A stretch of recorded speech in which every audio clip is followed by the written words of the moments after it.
Hello, and welcome to another episode of Scientology Outside of the Church, brought to you by the Advanced Org of the Great Plains. I'm Jonathan Burke here with Jason Roba. Jason, how are you this morning? Doing pretty good, Jonathan. Thank you. Real excited to get into this Past Lives podcast. This one's been one in the back of my mind for a while now, for a few incarnations, I think. So finally living in a body where we can do podcasts. Yeah. Well, this is one that'll probably get a lot of attention.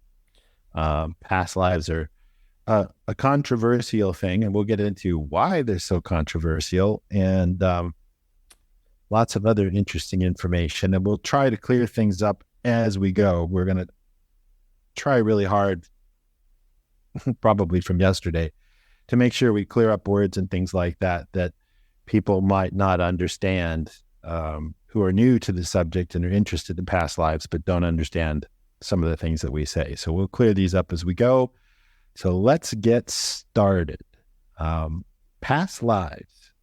Scientology isn't the only religion that's talked about past lives. There are many others. You might know more about this than I do as to some of the other religions that mention past lives on here on planet Earth. What of that do you know, Jason? Well, I would say most pagan religions are absolute, one of their tenets being about reincarnation, being about having lived before, that man is a spiritual being and not a body, not one of the religions that says that you're a body that has a soul, but you're a soul that has a body. So a lot of the pagan religions, not just the Indo-European pagan ones, but also with a lot of the Native American tribal spiritual philosophies and religions here on this continent. But yeah, in particular with the Indo-European pagans, one of their core tenets there is that you've lived before, and that reincarnation is a thing. I think there's also the Druze, which I want to say are in one of the stands over in the in Southwest Asia. They have a tradition where they find the baby that's been born. They find who their previous family is and help them seek out the others. I think that's D-R-U-Z-E, not D-R-E-W-S, but D-R-U-Z-E is I think how we pronounce it, how we write it. Characters. And they, they'll find the baby that's been born. They'll go back and find their spouse or their family and their children once they're at a certain age. So it'd be cool if we started doing stuff like that. I've always kind of thought that maybe in the independent Scientology field, once it grows a little bit, we'll be at that point where there'll be some way where people can find the others. Yeah, well, there's an expression that I've used with people over the years, and that's and it's borrowed from another one, obviously, but thetans, spirits, beings, thetans of a feather tend to stick together and in some sort of a inextricable way. And to get into that, it gets into what you tend to realize once you get on the Scientology OT levels, is that we're all in the same room. And in the physical universe, it's like, well, how am I running across this person? How did I meet this person? I know them. And you just know, even though they don't look anything like what they used to look like. They're driving a Ford and they used to drive a Hyundai. It's completely different thing, because again, it gets into that thing we talked about the other day. The symbology is you're dealing with a completely different symbol, but I'm sure a lot of our listeners, some of our listeners at least, know that they've met somebody before, and there's no explanation for it, because we are all in the same room and we do cross paths many, many, many, many times over, the so-called linearity that is the physical universe. And that's really interesting, because it comes up in session a lot with people when we take them in session and audit them. At least it does for me. So let's start off with the early days in Dianetics and Scientology. This is from a lecture from 1962. It's the St. Hill Special Briefing Course 109. You can find it on our website, in that year on SoundCloud. LRH says, and I'm going to just kind of pick and choose here, and we can kind of bounce off of these because they're all interesting talking points for the early part of this. He says, well, let's take a look at this. If an individual had lived only once and then you process that one lifetime he had lived, wouldn't it become apparent after a while that the individual would glow clear and disentangle gorgeously on just having audited that one lifetime? He says, let's just present that as a piece of evidence. That'd be possible, wouldn't it? He says, actually, if an individual had lived only one life, just one, here he was, and if he was just a meat body and so forth, you know, he was a psychological type brain, you know, solid meat. And if that was all there was to this fellow, then he would untangle in this lifetime. Now, this is an interesting jumping off point here. In other words, the aberrations could be untangled and so forth if they ever could be, if it was just one lifetime. He continues on and says, now, if one lifetime were true, then Freudian analysis would work. If just one lifetime were true, Freudian analysis would work. But Freudian analysis didn't work. If just one lifetime were true, then running the engrams, which is the Dianetic engrams, off one lifetime would clear somebody, right? And that is not true, and it can't be done. You run the life, all the engrams out of one lifetime. You can straighten somebody up remarkably. You can do marvelous things, but for some reason or other, there is always a little additional bug. Unless you go at it on the basis of conditioning the individual to be able to confront all of the pictures and things and stuff that he found in the reactive mind bank, that is to say, he isn't afraid of pictures and he's not fighting them, you can actually do a very delicate key out, which we talked about in our last episode, on one lifetime and leave him separate from all of these masses and so forth. Well, you can't accomplish that. He says, now there's just that, that's just evidence. This has nothing to do with anybody's recall. This has to do only with the technical aspects of existence in Scientology. Now, here's the primary point here. Back in 1951, LRH says, I rolled up my sleeves and started to investigate the whole track. This is right after Dianetics was released the very next year. He says, because in 1950, late 1950, it started to raise its ugly and unseemly head. This is LRH saying this. And auditors would run into it and try to audit it. And PCs who dare bring it up, of course, ran into a considerable social ostracism of one character or another. We're going to touch on that here in just a second. That was not done. The first foundation board, this is the first foundation board were the groups of individuals that LRH put on the basically the corporate board of individuals, tried to pass a regulation, the board did, to the effect that nobody would ever look at, believe in, or investigate past lives and so forth. Isn't that interesting? Yeah. This is taboo, is what they were saying. And he says, and yet auditors and auditing the past lives kept running into them, you see. So that probably was the basic split up of the first foundation, the board. The first foundation wanted to sit there comfortably and just grind on in present life engrams and consider that we had it all made, and they wanted no further research or investigation of any kind whatsoever. Makes me wonder who was on that board. Exactly. And then, well, and he goes on to say, well, that wouldn't go, and that was that, because auditors were not turning out the results they should have turned out if one had only lived one life. So in 1951, I didn't fly in the teeth of this. I would have investigated anything. I mean, there's no real resistance on my part, he says. You show me something, tell me I can investigate it, and I'm liable to investigate it. You show me something, tell me I can investigate it, I'm liable to investigate it. I mean, there is no influence in that line.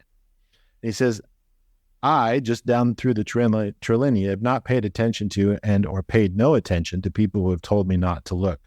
I just have not paid any attention to this one way or the other. This, of course, adds up to a total neglect of the quote-unquote finer sensibilities, I think they're called, of other people. The finer sensibilities, I think, is another way of expressing the idea he's too yellow to look or has a lack of confront. Yeah. Uh-huh. So what he's talking about there is that it's a little bit taboo for people to be talking about past lives. And this lecture specifically has an awful lot of that. And this whole thing started, well, recently. where the Egyptians believed in past lives. Mm-hmm. 2,500 years ago, they believed in past lives, and the king would come back and get all of his stuff back. Right. And then, lo and behold, Christianity started to rear its head and trickle into the Egyptian societies, and then you have your bankers and things like that, and they said, well, no, you only live one life, and then life insurance companies and all of this stuff, and it became much more profitable if you shut down the past life thing, because you'll be happy and own nothing. Sorry, right? I couldn't avoid saying that. Yeah. That happened Akhenaten time frame, right? Yeah. Yeah. Yeah. So these guys would come back. And we had this happen with Scientology back in the 50s. Pat Krennic even knew the guy. His name was Wing Angel. I knew him too last lifetime. Yeah, Wing Angel. And he was a real character in Scientology. She talks about him frequently. And Wing dropped the body. He died. Yeah. About 5 years later, Washington, D.C. organization. This kid comes marching and walks up to the front desk, and the gal sitting there at the front desk at reception, he says, "I'm Wing Angel, and I want my certs back." Isn't that interesting? Yeah. This is a true story. Yeah, I bet. I know. Yeah. So this is the point where, even in Scientology and Dianetics originally, because Scientology came roughly a year and a half, 2 years after Dianetics, LRH was saying, this stuff about past lives, don't believe it. And then the next day he comes up and says, you know what I said? Well, forget about that. It is real. Right. This is the only way that you can audit somebody. And this is how past lives come up. Now, as a caveat, past lives in Dianetics and Scientology are not something, there is no action to recall past lives. We don't have a past life rundown auditing action. If it happens, it happens. Mm-hmm. It's more of a side effect of pulling the reactive mind charge off of the case by handling everything that's in the reactive mind, either with Dianetics or Scientology, or, preferably both, because Dianetics handles the body, Scientology handles the being themselves, the spirit, the Thetan. Okay. So there you have it. This is the deal, is you can't really quite make it clear without handling the past life aspect on that. And from a Dianetic standpoint, that is because engrams, as auditing the book one with people a lot, engrams work in chains. And if the engram doesn't blow, there's either an earlier beginning to that traumatic incident or an earlier engram. Mm-hmm. It's as simple as that. And eventually you pull the veil down, those shimmery white curtains where you can't see out the window, and all of a sudden you can see down your own personal past track. And that's where past lives go. Right. So that's sort of my introduction to the whole thing. But where did you want to go with? Well, I was just going to say with that, I wanted to add a bit onto it. We were talking about mass and ridges yesterday in the Substances podcast, and we used the analogy of leaving, cooking dinner and leaving the dishes and everything behind in the kitchen, and then substance would be, leaving those masses, those dishes and everything behind, being the masses. It's like sometimes we with past lives, we reincarnate into a fresh meat body. However, there's still dishes left over from a past life, from the immediate past life, from a couple past lives. We still have dishes in the sink, and we run into those dishes in the sink that, those masses and those ridges that have been there from previous bodies and from previous lives. And how do these get there?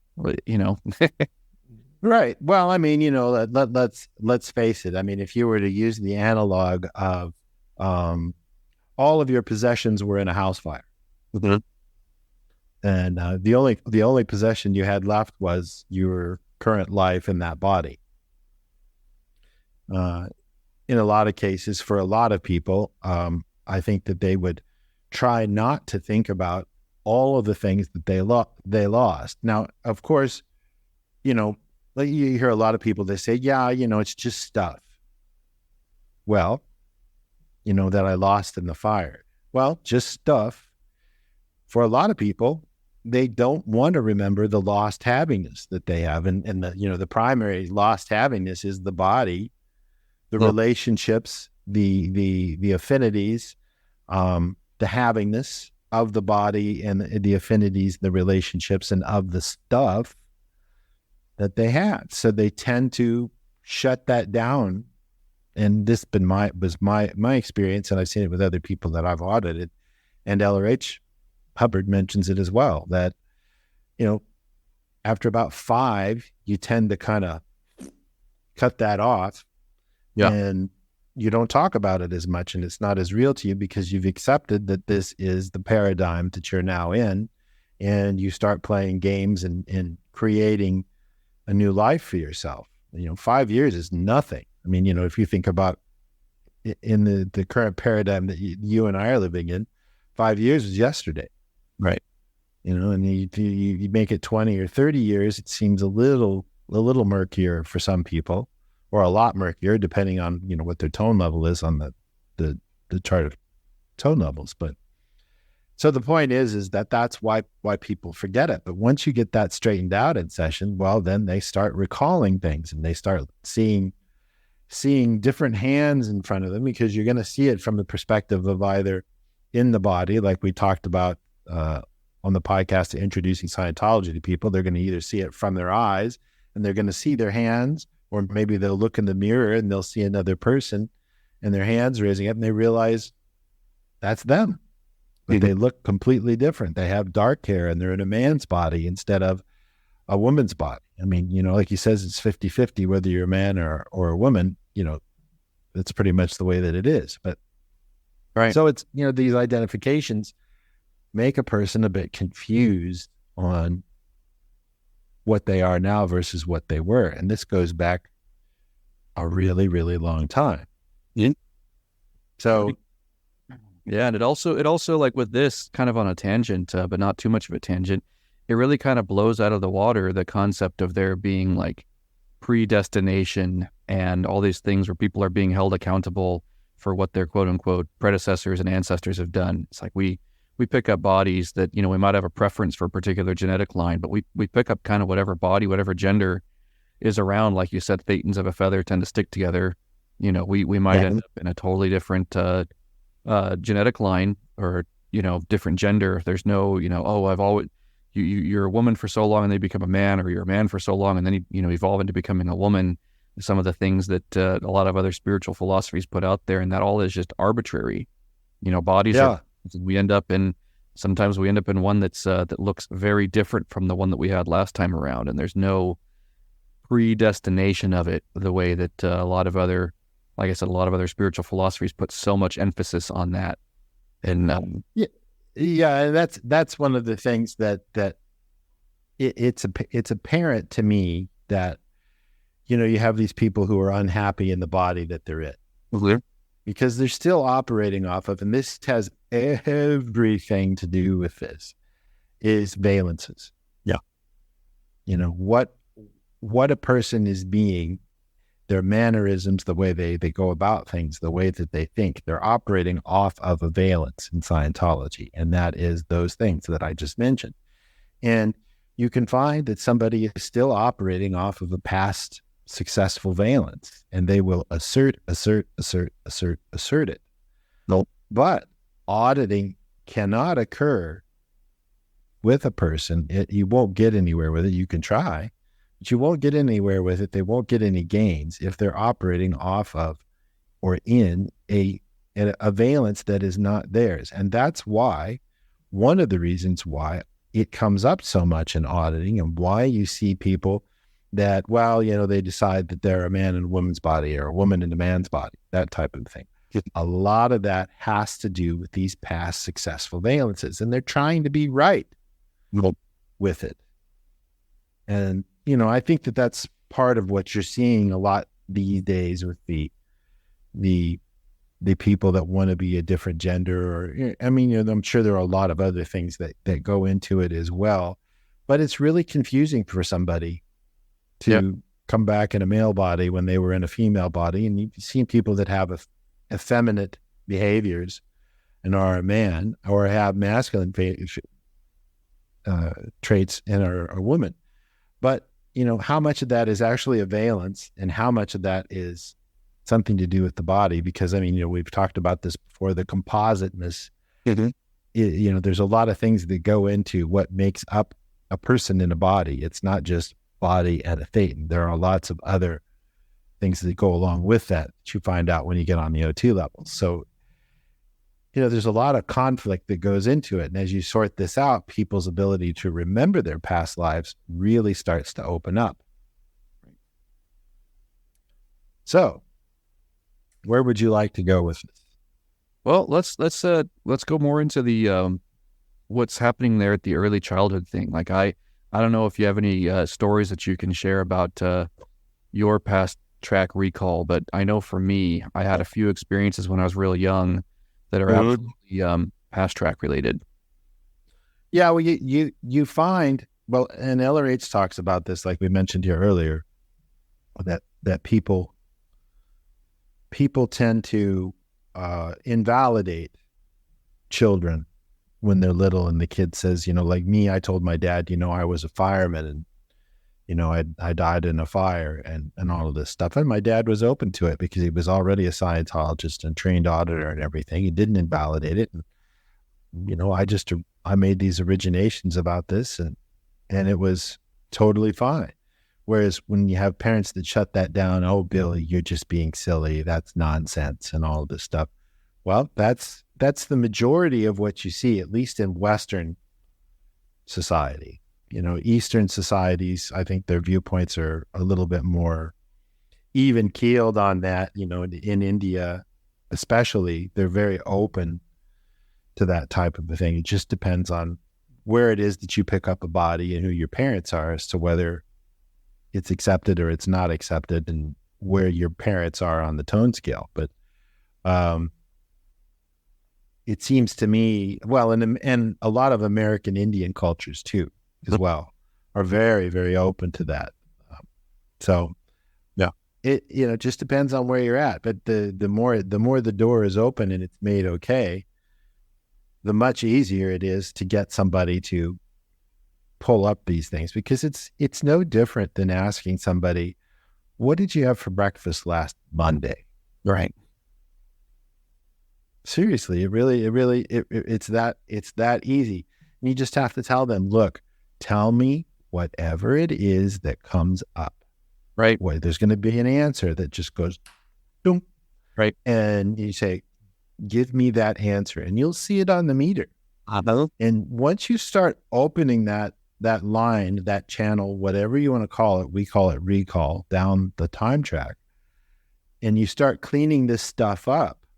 We have very simple procedures like prep checking, which is where you're handling things like the invalidation, the evaluation, the squashing of it in a lot of different ways, afraid to find out, that sort of thing. You get this stuff off and you do it repetitively with the person in a session on a meter. You start dismantling all of this stuff that's holding this recall from surfacing to the top. And the more you pull on that string, the more data you get.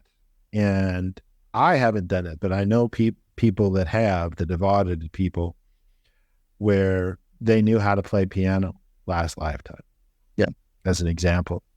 And then once you start getting this area cleaned up, these abilities return, because it's like riding a bike. Once you know how to do it, you know how to do it. You just have to clean the area up, handle the engrams in the area, the losses, having this and all of that. And people start pulling this stuff up. Now, that's not to say that it's really that important, because it's not. Because it's sort of like saying, what's the significance of something you did in the Gobi Desert 13 lifetimes ago? Right. Yeah. It's not important. Yeah, not It's relevant. not important. It's not really relevant. What does that have to do with the price of eggs? The only thing that has to do with the price of eggs is who were the valences that were counterintending you, and what were your valences and you counterintending them? Because that's what's holding you up. That's what past lives, that's the value of past lives, is the valences that were counterintending and you were counterintending. Yep.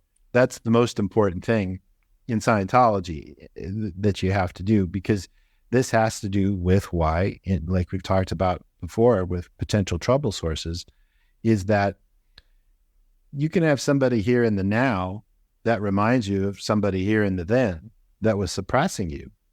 And this stuff carries forward to present day and makes you sick.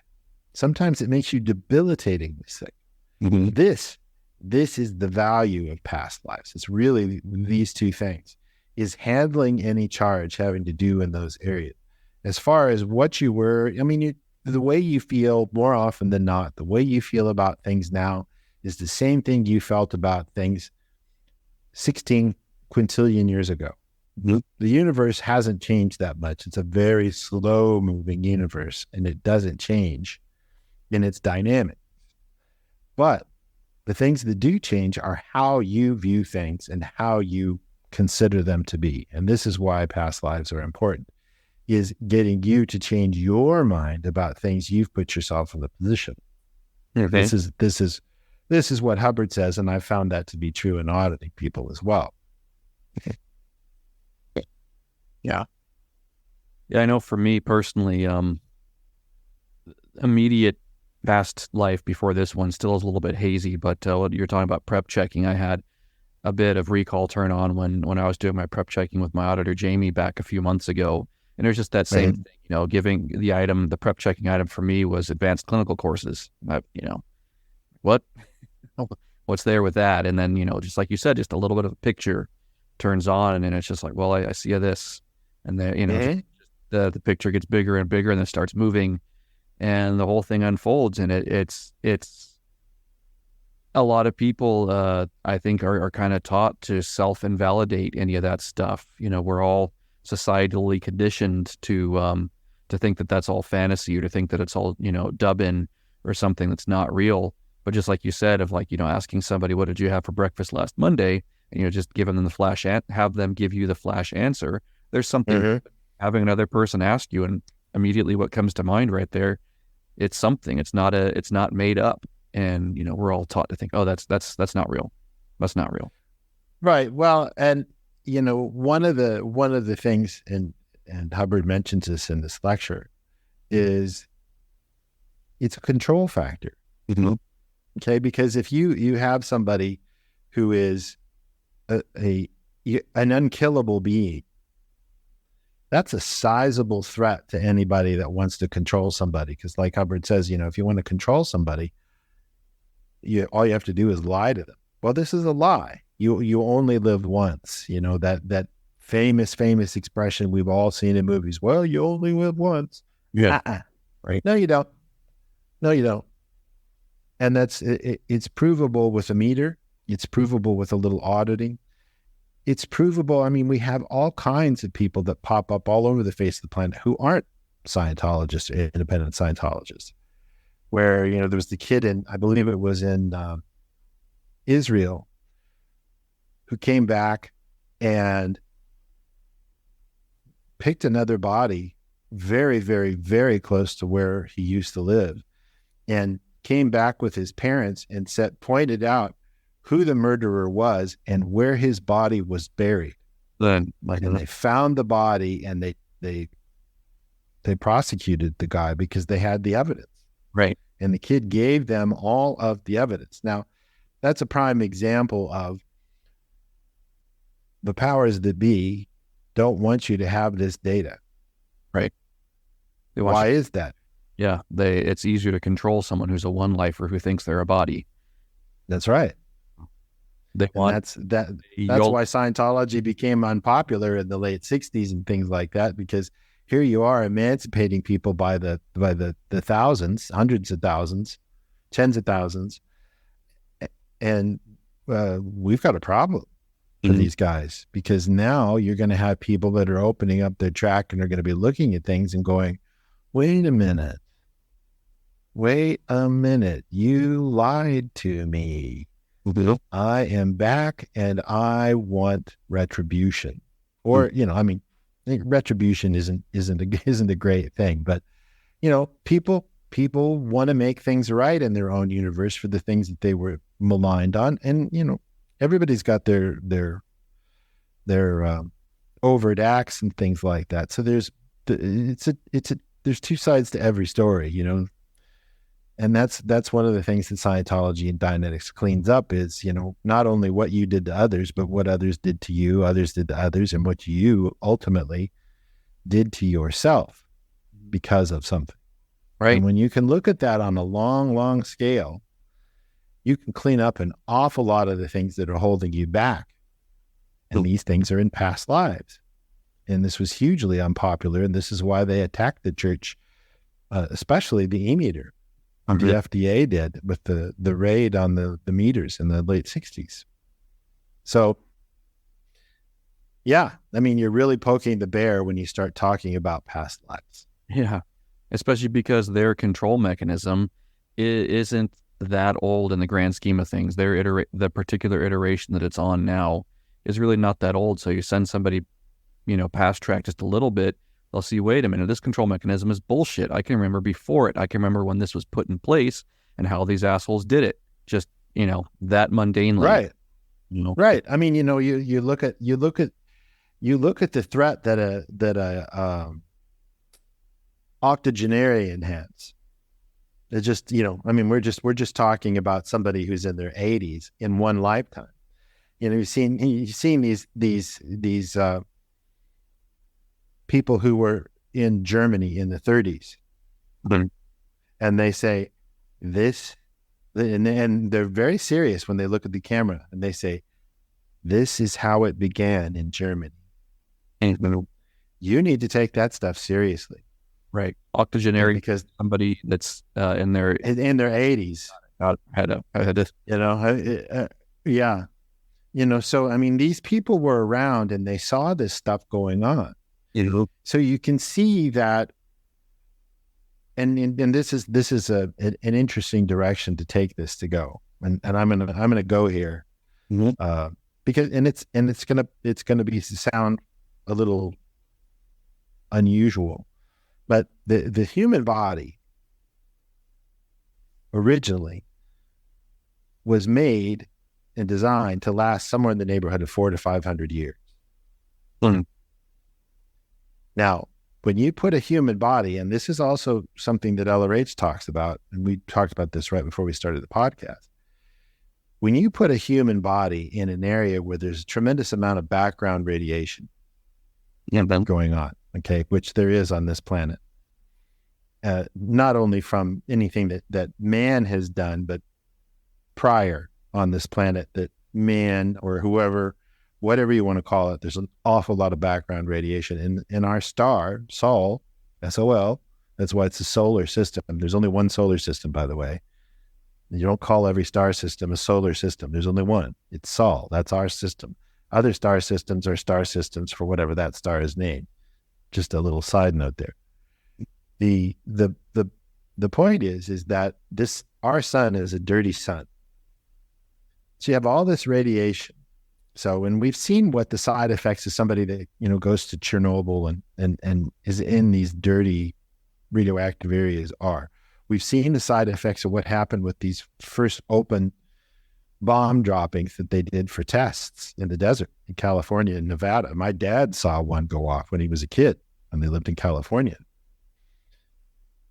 These sorts of things weigh very, very heavy on a meat body, a human body. Now, if you're put here on a planet that's dirty, has dirty radiation, it's going to live a lot less longer. So imagine all that you could do in 400 or 500 years. And let's say, instead of being in your 20s for 20 years, you're in your 20s for close to 100 years, right? Imagine the things that you could get done. Imagine the things that you could witness. and the mistakes that you could make, the decisions you could make to change them and write that path and continue on. That is what we are used to. Not here, but that is what we are used to, because you're in, there are other stars that are much dirtier and lives are a lot shorter. But, just to give you an example, let's say back during the Dark Ages, how long did a person live? They were lucky. If you lived to 30, you won the lotto. That's how difficult it was to survive because of, where technology was and food and, depending on whether you're in the Black Death and all this stuff. I mean, it was a very, very coarse period. But 400 or 500 years, 450 is about the average off of this planet that a person can live in a meat body with the proper amount of radiation, in a star system other than here. Boy, you can get an awful lot of things done, and you can make a lot of positive change. And that's how some of these societies lasted for so long, is because people had the ability to get things done. And you weren't living forever, but you definitely could make your mark. Well, it's very difficult on this planet to make your mark in 70 to 100 years. Right. And this is part of the game. So go in there. Oh, sorry. Keep going. Is keep them busy. Right. Keep them busy before you can get anything done. Whack. You're dead at 80. That's how you keep a Thetan that you don't want around. You keep them busy by having to. I mean, it's basically you're playing a video game without a save option. Right. Yeah. So with that as a caveat, so there's all the distractions too that keep people distracted in that 70 to 100 years. And then there's this get at is that it seems like in a civilization around a dirty star like ours, and the bodies live a short time frame, the other solution to that is, well, just take the information like the pharaohs.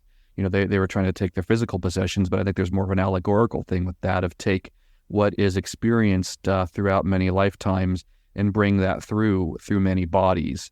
So rather than trying to get everything done in one body in 500 years, you can do it in 5 or 6 or 7 bodies in that same time frame, and being able to take experiential possessions, so to speak, along with. And I think that's what a lot of the mysteries are. What people talk about with alchemy and what people talk about with a lot of the Hermetic philosophy.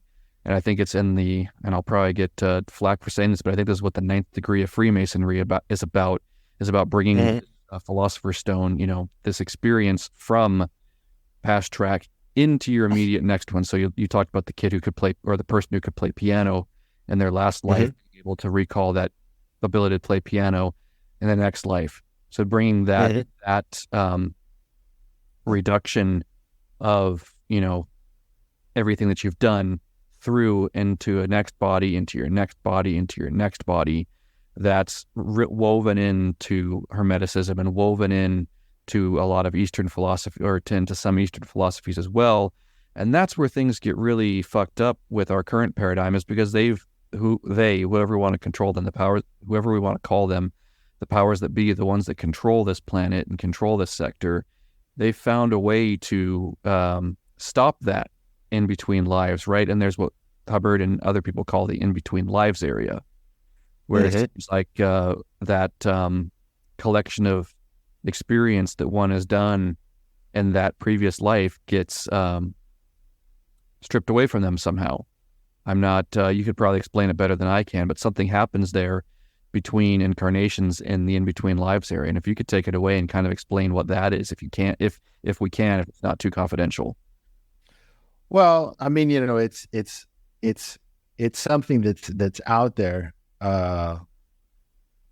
where basically, and Hubbard talks about this quite a bit, is, you have the when people die or they have a near-death experience, they go into the light thing. And that whole light thing is basically the beacon for you to return back to, basically put into a timeline blender to get you to Basically, no game save. You start over again. Here are your directions, and you're going to go back and you're going to do this, pick up another body, and you're going to start the game at the beginning. You're not going to remember anything. You're not going to know anything. It doesn't work real well, but what works real well with it is all of the things that they have installed here in the form of, and this is my viewpoint, and if it's unpopular, that's fine. What's true for you is true for you. I'm not trying to create any arguments or anything like that, but it's true for me, and I've seen it with an awful lot of people that I've audited, is that if you're given false information about things, religion, science, economics, it's very, very easy to get caught up in all of the lies. I'm not going to use the Scientology's term for it, but you get caught up in the lies, and you get pulled off the path of what reality truly is. And that's the whole idea behind the between lives area is because if a person, LRH says that you can return back to your native state of OT within a few lifetimes if you don't go to the between lives area. Okay. So this is why they do it, is because if you start getting a clue, you get another clue, and you get another clue, and you get another clue, and you start learning from these clues, just like if you lived 450 to 500 years. You start putting the puzzle together, and you go, all right, somebody's baffling me with bullshit here. Right. Okay. And that's what these guys don't want, because they have to lie to you in order to control you. That's what Hubbard was talking about. Mm-hmm. Because if they have any hope of controlling you, they have to make you think that you are from mud and you crawled up out of the ocean, became a caveman, and then eventually had an industrial revolution and then dropped bombs on everybody and all of the chaos that ensues.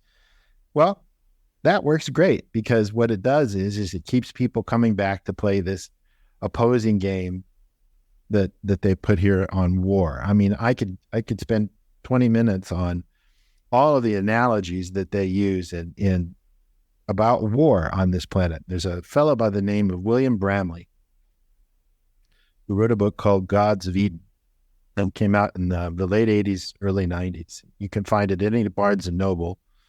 I bought many copies to give to friends and everything. And Bramley was not a Scientologist, but he stumbled upon in the bibliography, he mentions the Volunteer Minister's Handbook and the Scientology Dialectics Technical Dictionary. And this has everything to do with past lives. Mm-hmm. So bear with me here, but it's an interesting tale. Bramley started researching solely on the basis of, why does man go to war with man? That was the thesis that he was trying to prove. He started researching this 7 different times and gave up each time because it was so, and I'm going to get to this as well. It was so incredible to him about what he found out on why man was warring with man. And this is all has to do with past lives, because I mean, you look at how many wars we've had on this planet and how much time we spend in civics class and in social studies and all of this. What are the things we learn about the most? Wars. Wars. It's not about getting along with each other. It's always about getting along with each other after hundreds of thousands or millions of lives have been lost, because my God is better than your God, or my government is better than your government, my king is better than your king or queen, that type of a thing. And so Bramley was researching this, and 7 times he gave up on it. What did he find out each and every single damn time? Every place he looked, and they were all disparate, different places. These are different threads that he went out into the world and researched. It was because of off-world influence from other races.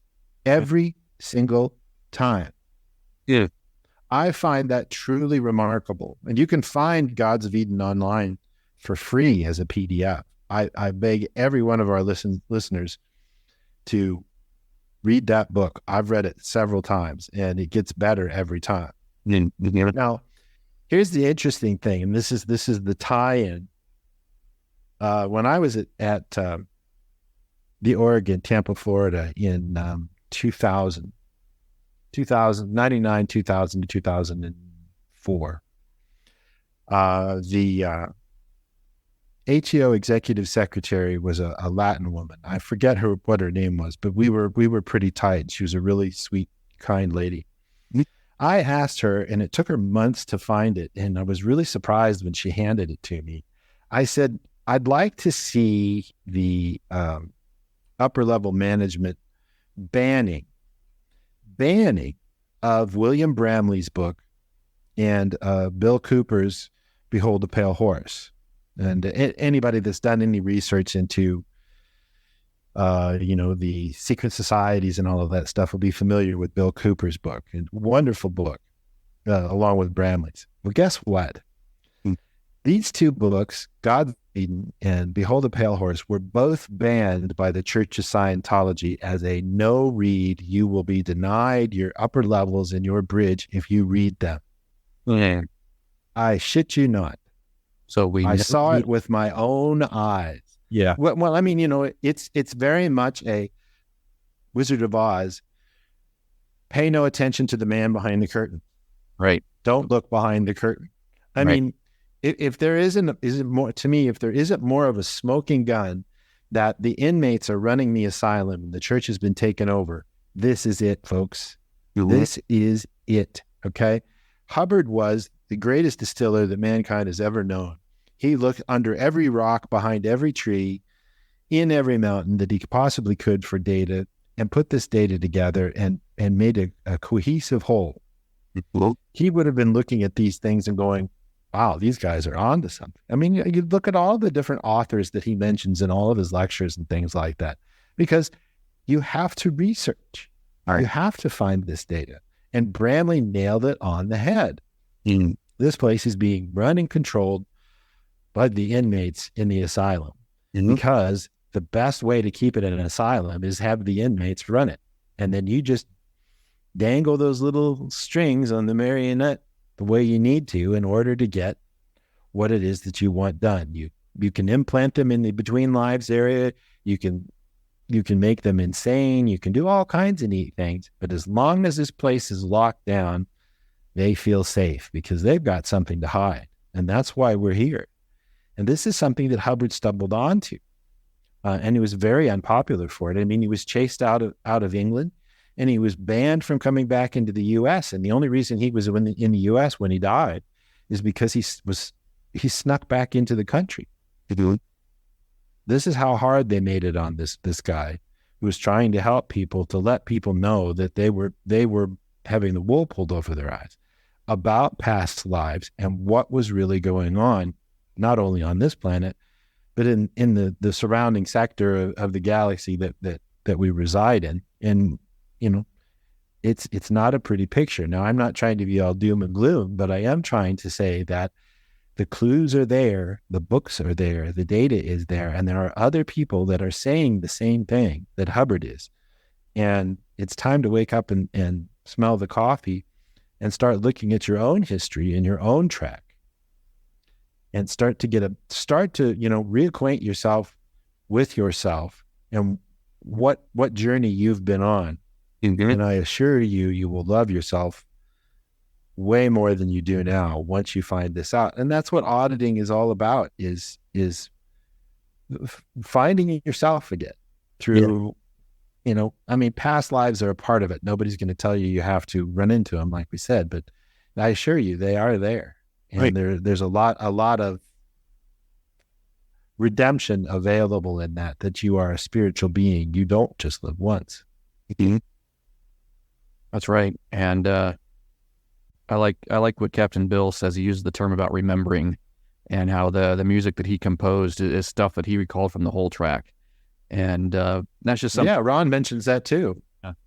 That's just something for me as a composer. Like I little bits of data come to me sometimes, like remembering things when I'm composing music, and it really is a beautiful and liberating thing to see. Like, it's not that I have past lives, it's I have past bodies, and I have a life that spans eons, trillinia, quadrillion, whatever. Mm-hmm. The amount of Earth years isn't really that important to the fact that, this body is just one car that I've owned.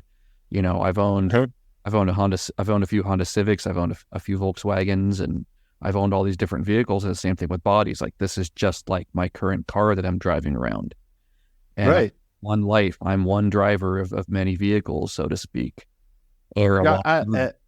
yeah, exactly. And along that line, I have an anecdote, a whole track story of my own, that a couple of them actually, that I could tell if you want to spend the time on it to give people examples. Mm-hmm. Let's do it. So here's a story from, this is a whole track story from when I did L11 with Pierre Ethier in 2005.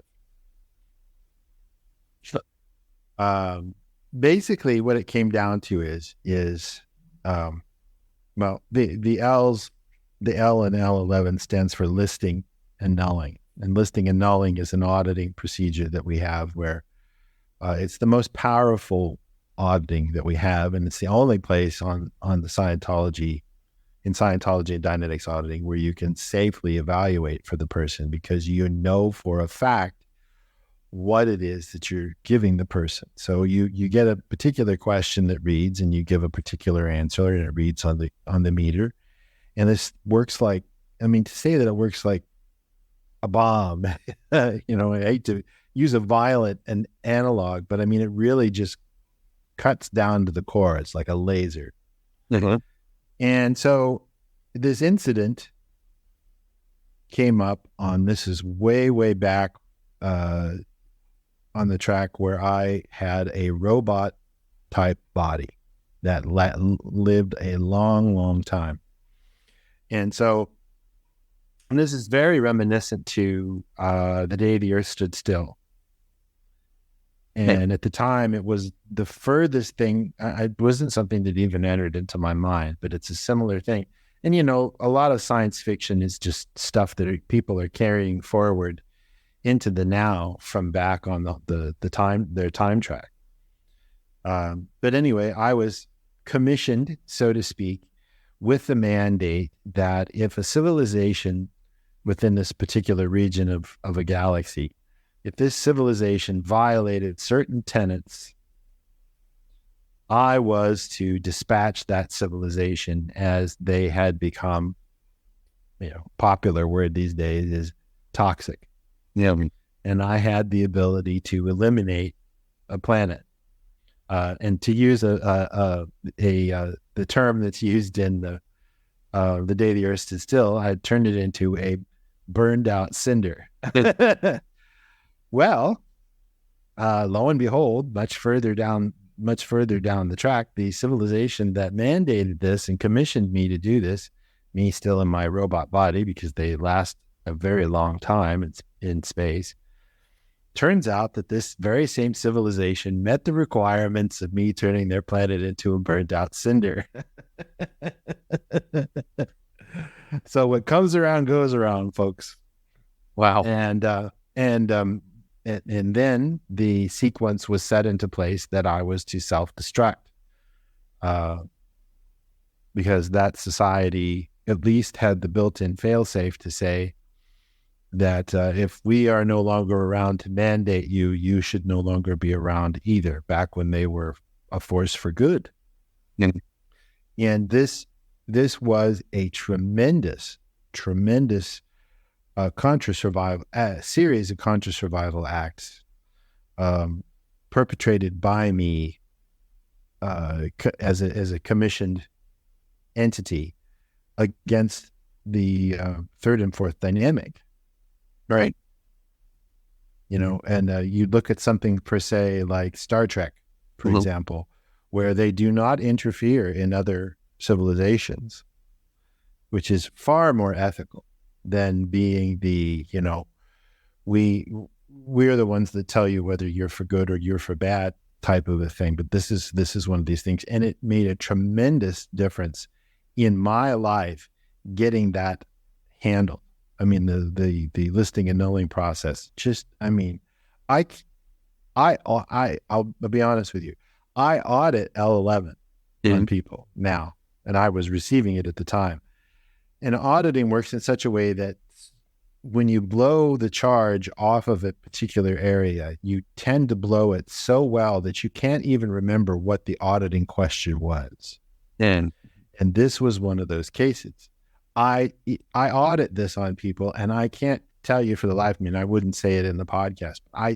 At this moment, I can't remember the listing and nulling question for that, and I've audited on dozens of people.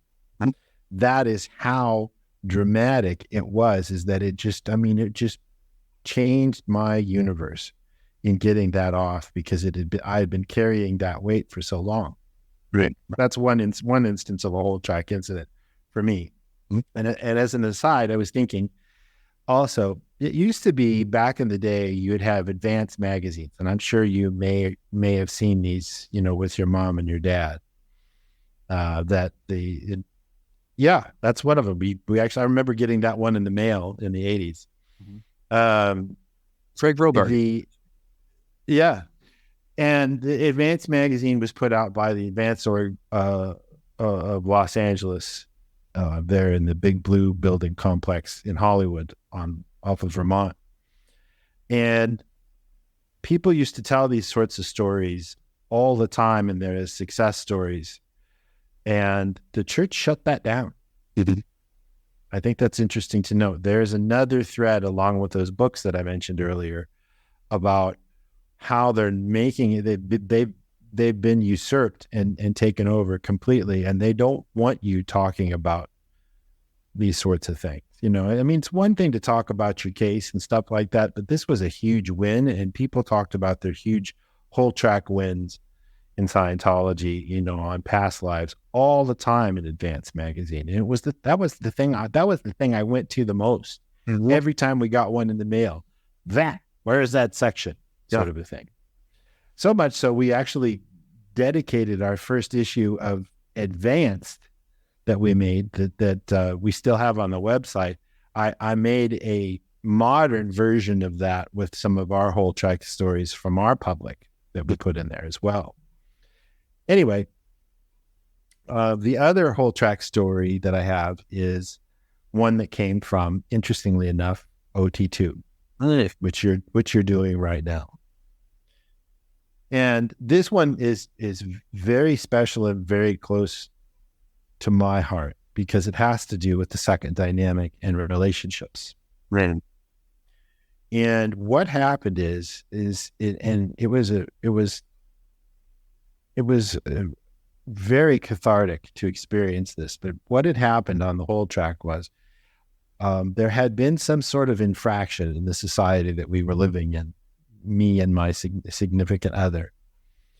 And the fine for this is a very cruel society. The fine for this is that they would kill your significant other in front of you, and they would attach them to you as a being, and then they would kill you, your bodies.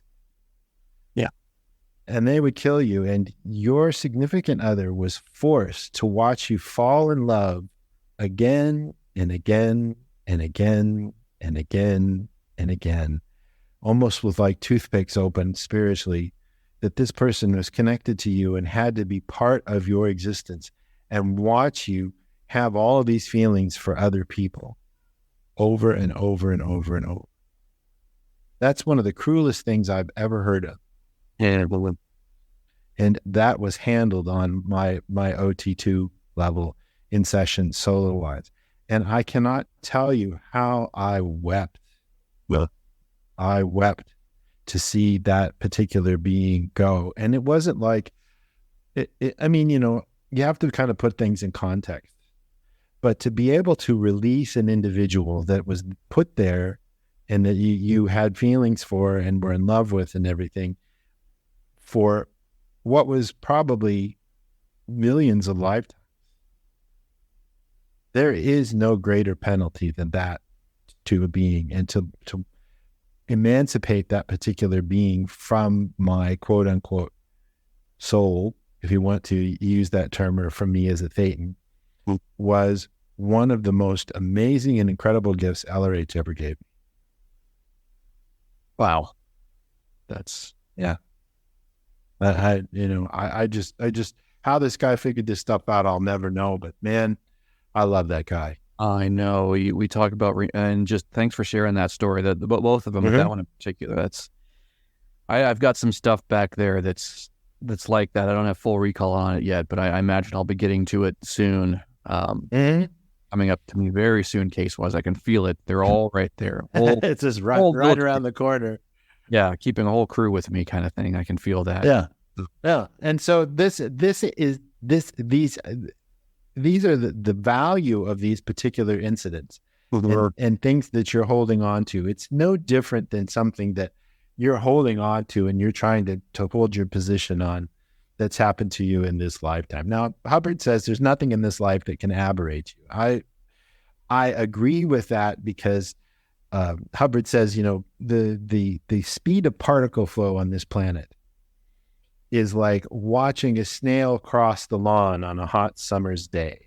It is agonizingly slow because of the technology that we're sort of like in a Mad Max environment. Yeah. Almost. Yeah. I mean, that's the best way that I can describe it, is because we're so held back on technology and the physics of this particular universe and other universes and how they can be juxtaposed against each other to get from one end of the universe to the other. And the things that you could do in a quote unquote Earth day, if you had the ability to move around and get things done at the rate that other societies out there have. That's why he says it moves incredibly slow, and it's such a yawner of an existence on this planet. Once you understand how things go, and it's almost like the pace of Star Wars or something like that, or one of these really quick edited movies where it's just bam, bam, bam, bam, bam, bam, bam. These things are happening. These are the types of games that you and I as Daytons are used to playing. Seriously. And right. That's the thing is you start to emancipate these positions that you used to hold on the hold track because of the things that you did to others did to you, and the agreements that you made that you were forced to make that you didn't want to be a part of, but these societies put upon you and you went into agreement with and did things like what I was talking about with the whole dispatching of entire civilizations on planets and stuff like that, because they didn't fit the mold of a particular society's viewpoint of what was right and what was wrong. These are the things that are holding us back and that got us here. This is the value of past lives. And these things, everybody has these things. I promise you. Everybody that I've audited for any length of time starts coming up with past life material. And it is the most cathartic thing you can ever experience when you're in the right place at the right time and you get this charge off.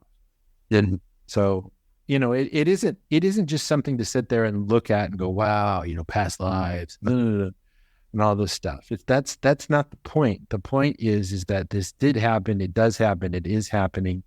And it is a part of you, and you can do something about it to recall it and get your quote unquote life back. Yeah. And it goes by at a snail's pace here. It's as if as if we are all in prison here. And I know a number of people have said, Hubbard included, that this planet's a prison.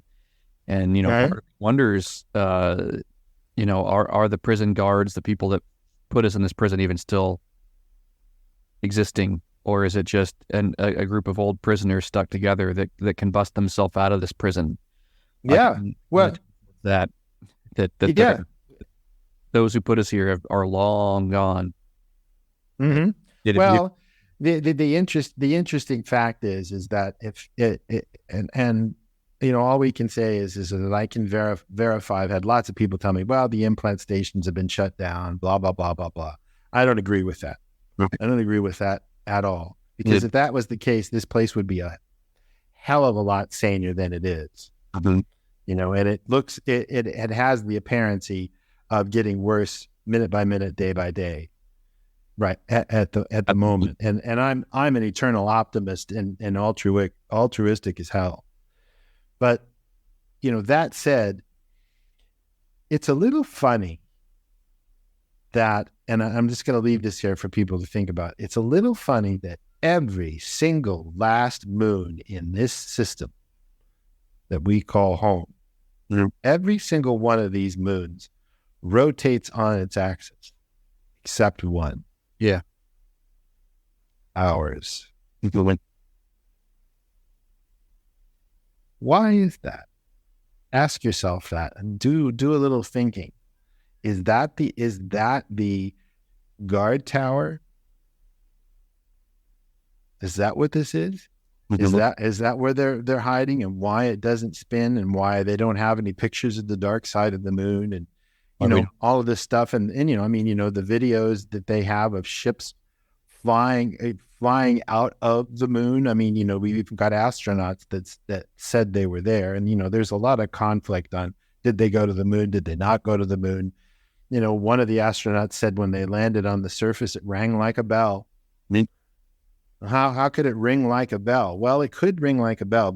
Space is a vacuum, but the thing is that when people can hear music who are deaf, because it vibrates their skeletal system and the water in the body, and they can get that flow of that. Well, same thing can happen when you have a lunar module that lands on the surface of the moon. It's going to transfer from the surface to the moon, at least some, to the lunar module, and they can hear that inside because there's air in there. That air reverberates, and maybe this is why he said that it rang like a bell. That's my thought.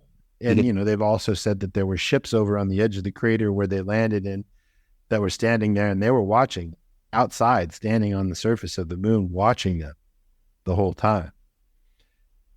And like I said, I don't want to get too far into the space opera thing. But the thing is it's the only moon in the entire system that doesn't spin on its axis, but yet has gravity. Figure that one out.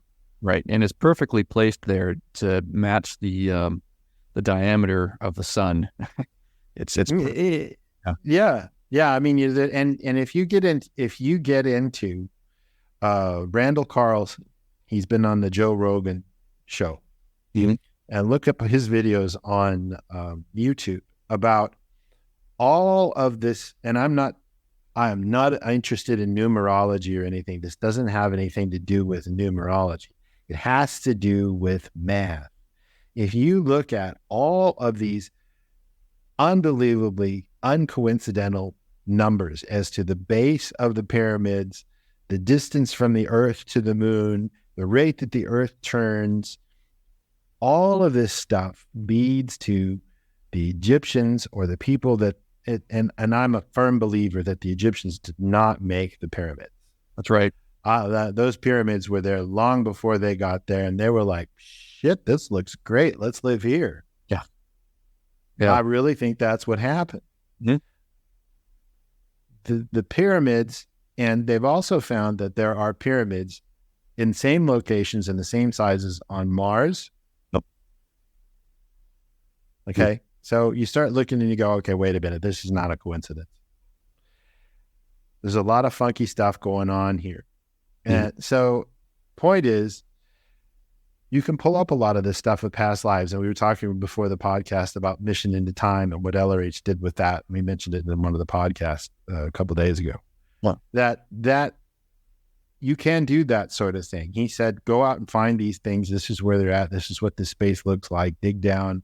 You'll find it. They found it.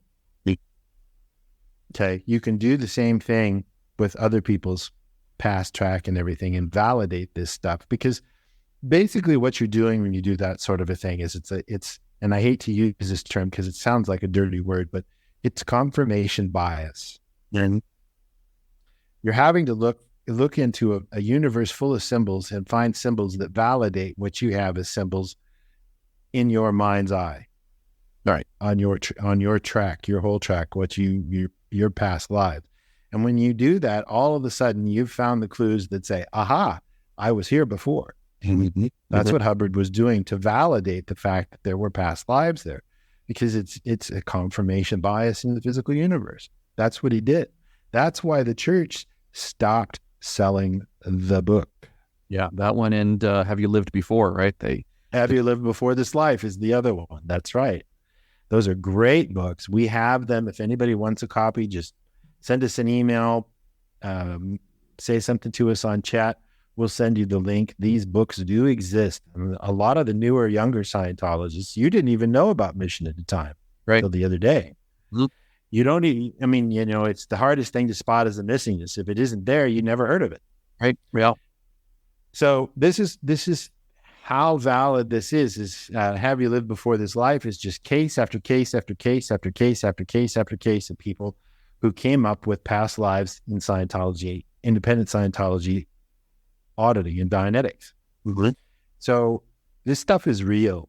Yeah. And you ignore it at your own peril. It's something that you should look into. You should start to get to know yourself through auditing or book one auditing, Dianetic auditing. For starters, you can go past life on that stuff. Very easy. Yeah. Just pulling a chain of engrams, secondaries, or locks in Dianetic. You don't have to do Scientology auditing. You can do that with a friend and co-audit. Mm-hmm. So in closing on this podcast on past lives, unless there's anything that you want to cover that we didn't, which I'm more than happy to. Is there? No, I'm just fascinated again about the in between lives there, the implant stations, and anything we can do to bypass that to help folks out, so they don't go into the light afterwards and don't get implanted, so that we can have people more living an effective life here while we are all on this planet. Yeah, and one thing I'd like to mention that is very similar to me in a lot of aspects, because the powers that be drop a lot of hints in movies, in modern day, because I mean let's admit it, they tend to key in these particular things, and in a lot of ways, movie theaters are implant stations. Yeah. And what they are is they're there to trigger people to remember how to stay in line and don't go here, don't look at this, and get you to think a certain way. That's what Hollywood's purpose is on this planet, in this modern age, period. I mean it. One of the movies that I found to be very, very close to the implant stations that you see that are still extant is The Black Hole from Disney. And the guys that are the old from the ship that is sitting on the edge of this black hole that they find, they go looking for this ship, and there's this nutty guy who's turned everybody into zombies and implanted them to do his bidding, and they all wear these masks and these robes and everything that are opaque. And you look at and they're implanted and they're just zombies.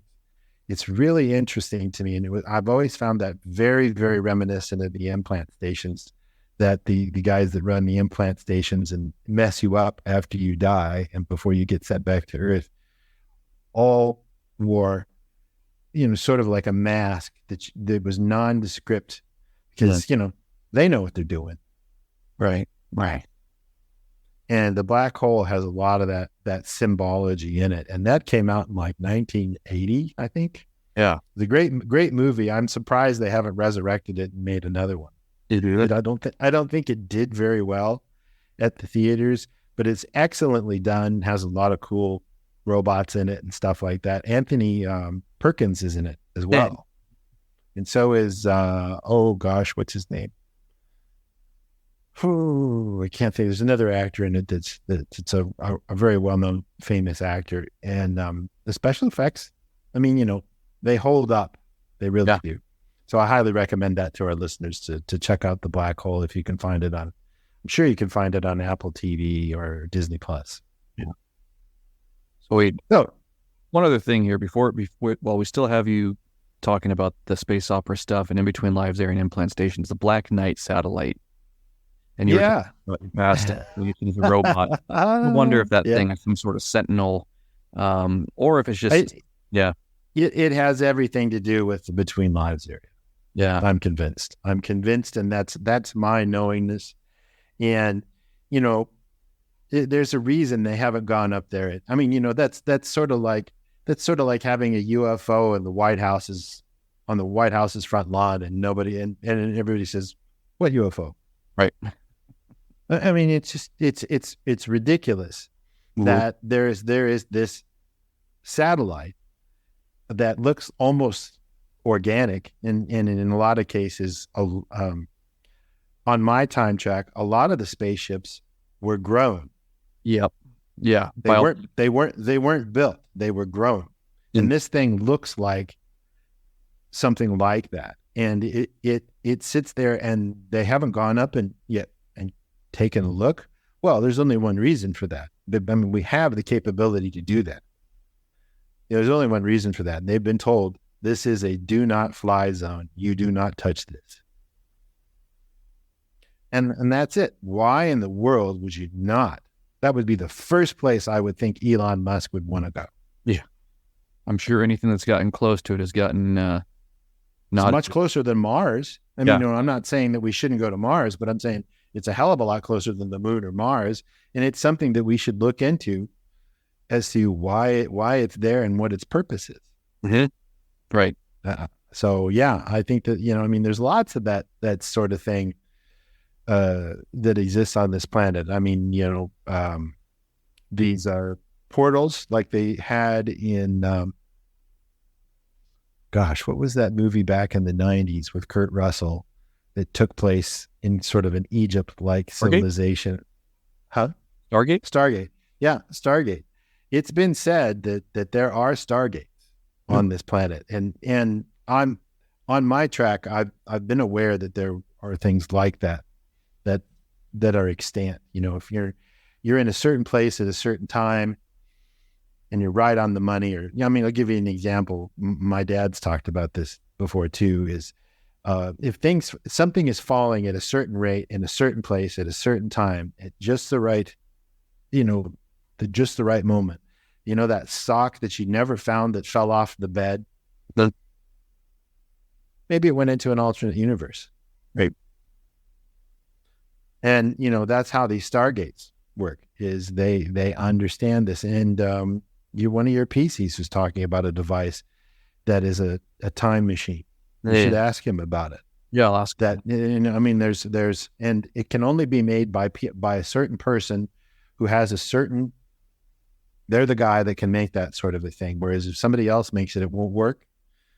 These types of things exist. And like LRH says, science fiction pales into comparison to the realities of the physical universe as to the goings on.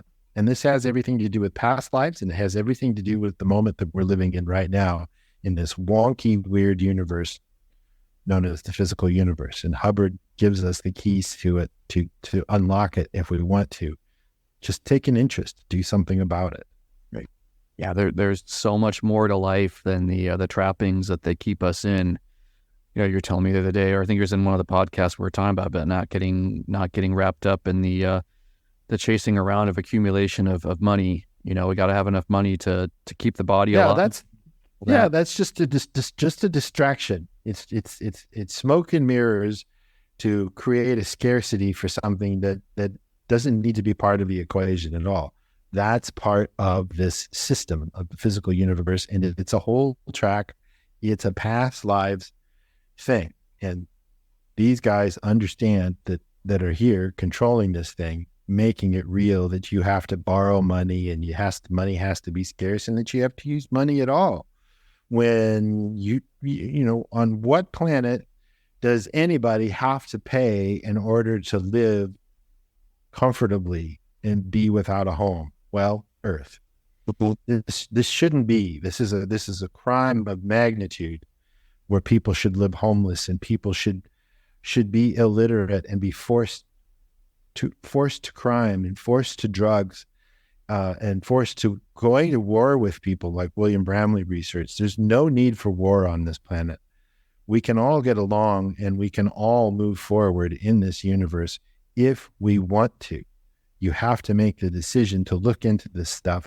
Hubbard gave us a lot of that data. And there are others that have presented data that he put together as well. You just have to look for it, and you just have to take the time. Nothing is as it seems. Nothing is as it seems. No. Yeah, so much of what we have here, we're running on other determinisms that have been implanted and Yeah, perpetuated, false agreements. Yeah, put in the in-between lives area, and just keeping people on a hamster wheel that we're so convinced is so real. right. Exactly. Doing things to keep bodies that, doing things with so much attention on the body, like what we were talking about with all the dopamine stuff yesterday. So much attention on that and everything. Yeah, yeah. Look, Caught up in that game. yeah, Whatever whatever. the game of sensation. And then science fiction being so ridiculed too, like in my generation and younger people, a lot of people don't like looking at that stuff because they think it's stupid. They've been conditioned to not look anywhere into that stuff. Mm-hmm. Yeah, well, my generation, people were lining up around the block and down the corner to go see Star Wars because it seemed familiar to them. Mm-hmm. And this is where it's gone from the mid 70s to 2023 is, don't look at the man behind the curtain. Good. So this is the direction they're heading us. Do you want to take part, or do you want to I don't even want to say, do you want to resist? Or do you want to disagree?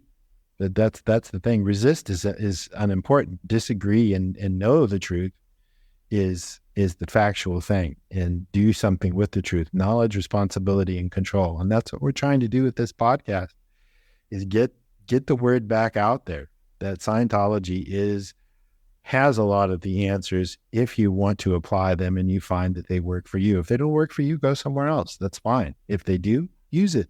Help other people with it and get us out of this sinfully decadent, nutty universe known as the physical universe, and put yourself back at cause to where you can play games in it that you want to play instead of being used as a pawn. So for Jason Roba and myself, this has been a fairly the longest podcast we've done at season 5. We want to thank you all for listening. And if you have any questions, send us an email, send us a chat message on our little chat box on the website. We'll answer your questions, point you in the right direction, listen to lectures, take a course, get some auditing, look for yourselves. Nothing is as it seems. We promise you, just open your eyes. Have a great day, and we'll see you in the next podcast on Friday. Bye-bye.